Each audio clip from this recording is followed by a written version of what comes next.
asking what next and what does justice reform look like? Well, here's some of their voices when we see you tonight on NBC Nightly News.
New developments tonight in the Ahmaud Arbery murder case. But we do want to warn you, the sound you're about to hear is disturbing. Investigators say one of the men charged in the death of Arbery heard the alleged shooter use a racial slur during the shooting. Now, Travis and Gregory McMichael appeared virtually from jail. William Bryan had a waiver excusing him from attending. A Georgia Bureau of Investigation special agent then took the stand. Mr. Bryan said that after the shooting took place, before police arrival, while Mr.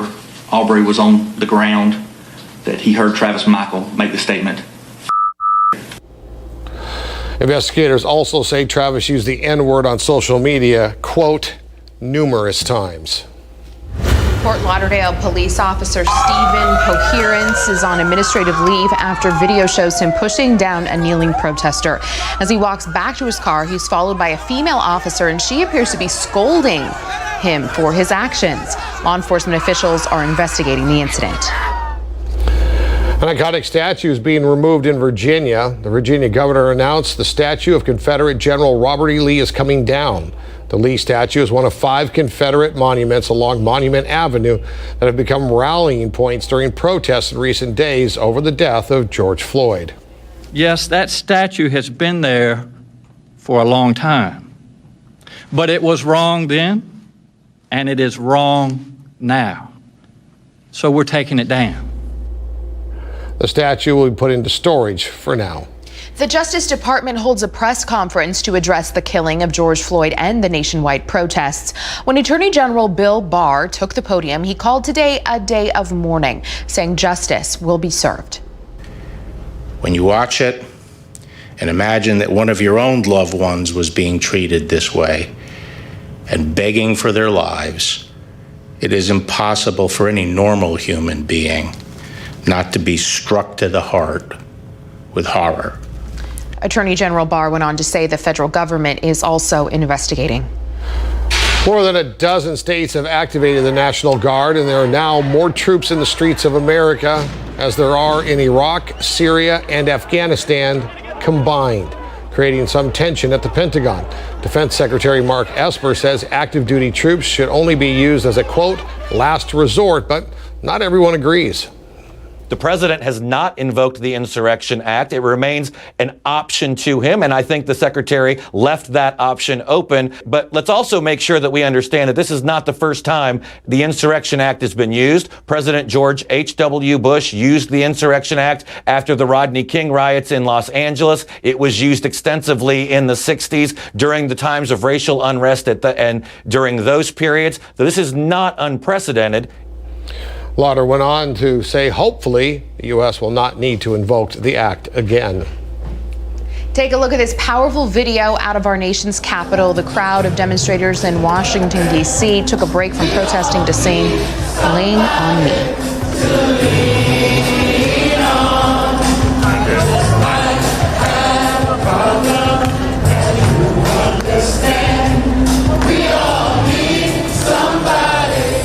Really pretty. All right. We're going to send things over now to NBC Palm Springs Chief Meteorologist Mike Everett. He's going to look at our forecast when we come back. Mike. Sarah, I got some great news going into the weekend. We are going to take that excessive heat that we have been under for the last 48 hours, tone that down, but there will be a price tag. It's going to be a bit gusty. Small price to pay for temperatures that will be well below average. Details when we come back.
Welcome back. Well, no surprise, it's been a hot week. And again, as I've been saying all week long, this is our fourth major heat wave of the season. And what I mean by major is whenever those temperatures exceed 110 degrees, which they certainly did this week and today, that is what we call major. The good news is as we go into the weekend, tracking some changes, all courtesy of that cloud cover you were seeing up there. And we could use it. 110 today is where we got to. Yep, that's major. 99 is the norm for this time of year. So some quick math telling you we were 11 degrees above average today. But once again, not even tickling the record set back in 1957. 117 degrees in this date back during the happy days. 81 was our overnight low. Once again, not even cooling into the 70s. We will fix that this weekend. In fact, we're going to try and get below that number. I'll show you those numbers in a moment. Here's what's happening is along the west, a whole lot of nothing. But as we were mentioning earlier, that low, which which really doesn't have any moisture associated with it. You can barely see the counterclockwise flow. It's going to be shoved. Look at right in the last frame there. Boom, frontal boundary. That moves through this weekend, moves it over top of Southern California, takes that high, shoves it a little bit further off towards the east over top of the Four Corners. That will become a them problem, and we're going to be nice and cool, but we will be windy this weekend. So, less than 2 hours, 5:20 right now. Excessive heat warning will expire in 1 hour and 40 minutes, but who's counting? After we get through this evening, we will be tracking a wind advisory this weekend because it's going to get gusty as this thing punches its way along the west coast. Quick note about Cristobal. It is forming. It's going over some very warm water over top of the Gulf right now, and that will bring heavy rain from Louisiana all the way through Florida. In fact, it's already doing that. Could form into a tropical storm this weekend. We're going to keep a close eye on that and have some updates for you. Strongest winds here will start up on Friday afternoon into the evening. You bet, near the pass, it's going to get up to about 25, 35 miles an hour. We will see some gusty winds and some blowing dust out there. Then as further east you head there, the less it will be, but still gusts getting up to about 20 miles an hour in Palm Desert and along the I-10 corridor up towards Joshua Tree. Those gusts will get up to about 25 miles an hour. Still hot, still dry, even along the Intermountain West. All the red you see there in Utah and Colorado are red flag warnings, wind advisories up and down the west coast. And then so far, no tropical storm watches or warnings in the Gulf there, just lots of flooding advisories. Currently 98 in Desert Hot Springs, 109 in Coachella, finding some winds that are 18 miles an hour sustained at the airport. Look at tomorrow, 70s overnight, and we stay in double digits in Palm Springs. We will break down into triple digits in Indio and Palm Desert, but look at the weekend. Your Comfort Air 7-day forecast shows a high of 91 on Saturday. Overnight lows will stay in the 60s all the way through next Monday.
U.S. coronavirus deaths has now topped 108,000 as the number of confirmed COVID-19 cases hit 1.87 million. More than 6.5 million people have been infected worldwide, with more than 388,000 deaths globally around the globe. Riverside County did not update local coronavirus numbers today, but county officials say the system that California uses to collect the information is down, and they do not know when it will be back up. California COVID-19 deaths near 4,400 as cases cross 120,500. Again, no local numbers tonight. 1.87 million people applied for unemployment benefits last week. The data shows that nearly 43 million people have filed for unemployment in the last 11 weeks. The unemployment rate is expected to rise to at least 19.5%. And unemployment numbers are even worse here locally. Behind those numbers, though, are people. Our Kitty Alvarado brings us a personal story of unemployment. Almost 15% of Americans are out of work. Some experts expect Friday's report to reach numbers close to the Great Depression's rate of nearly 25%. But Joe Wallace with the Coachella Valley Economic Partnership says the Coachella Valley's numbers have already surpassed both. We were in the middle 30s, which is about 2.5 times what the national average was. The reason is because we are exactly 2.5 times more dependent upon hospitality and tourism than the nation as a whole. The numbers are devastating to families in our valley. 1 in 3 people in the valley, when we did our last checkup, were not getting a paycheck. They were officially unemployed. Behind those numbers are people like Michael Baccarella and his wife from Rancho Mirage. Both were laid off in March from their food service jobs. It's just been an uphill battle ever since that day. He says finding work has been impossible in this COVID economy. I've probably applied to about 16 different positions at this time. It's tough. It's very rough. And getting unemployment has been just as tough with a system that's overwhelmed with millions of claims. Calling for hours upon hours upon hours just for them to hang up on you. Just to restart the phone call again. It's hard and it's extremely stressful.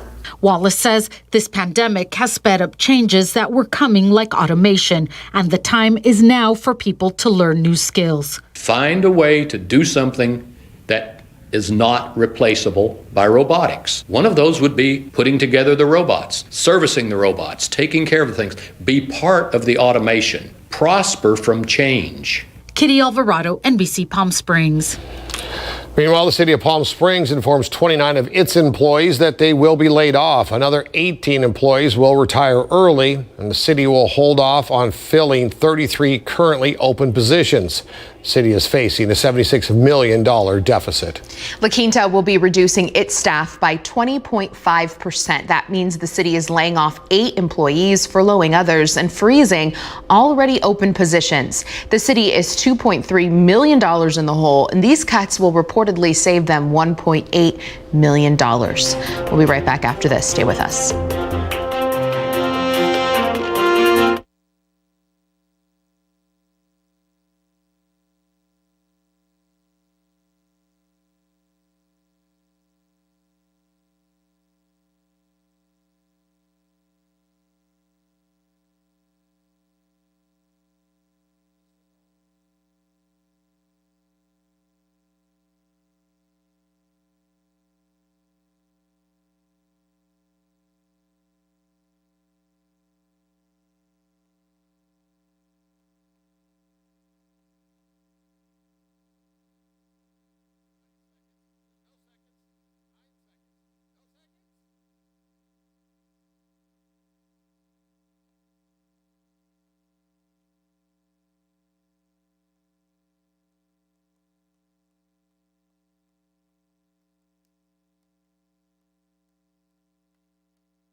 That'll do it for us here tonight at 5. We hope to see you back here in 30 minutes after NBC Nightly News.